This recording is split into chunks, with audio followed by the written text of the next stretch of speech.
आज किसी भी टाइम भोजपुरी के पावर स्टार पवन सिंह का बॉलीवुड धमाका का पोस्टर आ सकता है। तो इसी के बारे में इस वीडियो में बात करेंगे। तो आप सब वीडियो को पूरा फुल वॉच कीजिएगा। अगर अभी तक आप सब हमारे चैनल को सब्सक्राइब अगर नहीं किए हैं तो प्लीज़ चैनल सब्सक्राइब करें, वीडियो को लाइक करें, प्यार सा कमेंट करें। चलिए वीडियो में आगे बढ़ते हैं, बात करते हैं भोजपुरी के पावर स्टार पवन सिंह के इनकमिंग बॉलीवुड प्रोजेक्ट के बारे में। तो आप सबको बता दो कि भोजपुरी के पावर स्टार पवन सिंह का शूटिंग और डबिंग पूरी तरह से कंप्लीट हो चुका है।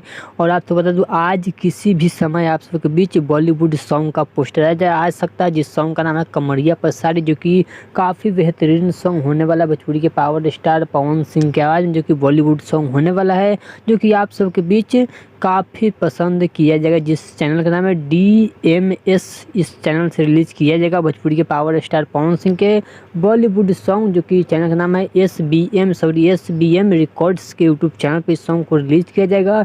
इस सॉन्ग को आप सब सुनिएगा, काफ़ी मज़ेदार सॉन्ग होने वाला भोजपुरी के पावर स्टार पवन सिंह। सिर्फ पावर स्टार पवन सिंह का ही आवाज़ आप सबको सुनने को मिलेगा, कोई भी फीमेल सिंगर का आवाज़ आप सबको सुनने को नहीं मिलेगा। सिर्फ पावर स्टार पवन सिंह का ही आवाज़ आप सबको सुनने को मिलेगा। तो आप सब कमेंट बॉक्स में बताइएगा कि इस सॉन्ग का कितना बेसब्री से आप सब इंतज़ार कर रहे हैं। और आपसे बता दूं कि आज किसी भी समय पोस्टर का धमाका किया जाएगा या मोशन पोस्टर के माध्यम से आप सबके बीच अपडेट दिया जाएगा। जैसे ही कुछ अपडेट आता है उतने में चैनल के माध्यम से आप सबके बीच वीडियो बनाकर बता दिया जाएगा। तो चलिएगा, सब भोजपुरी के पावर स्टार पवन सिंह का वीडियो अच्छा लगा तो प्लीज़ सब्सक्राइब कर, वीडियो को लाइक कर, प्यार से कमेंट कर। चलिए मिलते न्यू अपडेट के साथ। तो ओके बाय।